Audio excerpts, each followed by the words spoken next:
लोकनेते अशोकदादा साबळे पतसंस्थेच्या दिनदर्शिकेचे प्रकाशन। माणगाव शहरासह संपूर्ण रायगड जिल्ह्यात सहकार क्षेत्रात विश्वासार्हतेचे प्रतीक म्हणून ओळखली जाणारी लोकनेते अशोकदादा साबळे पतसंस्था यांच्या दिनदर्शिकेचे प्रकाशन अत्यंत उत्साहात व साधेपणाने पार पाडले। सोमवार दिनांक 22 डिसेंबर रोजी पतसंस्थेच्या कार्यालयात आयोजित करण्यात आलेल्या या सोहळ्यात व्हाईस चेअरमन प्रशांत साबळे यांच्या हस्ते दिनदर्शिकेचे अनावरण करण्यात आले।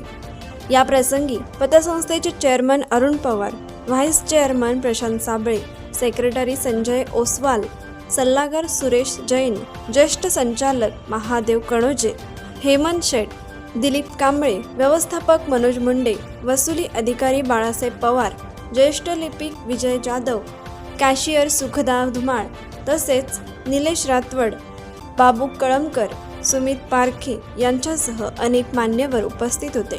लोकनेते अशोकदादा साबळे पतसंस्थेने आपल्या कार्यकाळात सहकार क्षेत्रात आदर्शवत वाटचाल केली असून यंदा संस्थेच्या स्थापनेला 23 वर्ष पूर्ण झाली आहेत। विशेष म्हणजे स्थापनेपासून आजपर्यंत सतत नफ्यात राहणारी रायगड जिल्ह्यातील एकमेव पतसंस्था म्हणून या संस्थेचा लौकिक आहे। सध्या संस्थेचे 42 कोटी रुपयांचे भागभांडवल, सुमारे 10 कोटी रुपयांच्या ठेवी असून वार्षिक उलाढाल 41 कोटी रुपये इतकी आहे।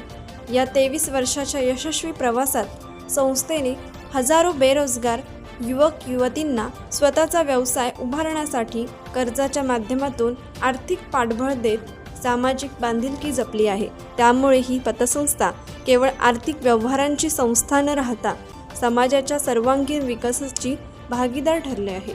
यावेळी बोलताना चेअरमन अरुण पवार यांनी सांगितले की यंदाची दिनदर्शिका अत्यंत आकर्षक, सुबक व माहितीपूर्ण स्वरूपात तयार करण्यात आली असून ती सर्वसामान्य नागरिक, व्यापारी, उद्योजक, नोकरदार, गृहिणी तसेच विद्यार्थी वर्गासाठीही उपयुक्त ठरेल।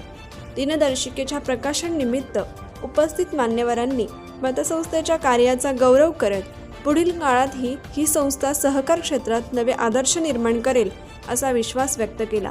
कोकण एक्सप्रेससाठी माणगाव प्रतिनिधी अरुण पवार। कोकण एक्सप्रेस चॅनलला लाईक करा, शेअर करा आणि सबस्क्राईब करा।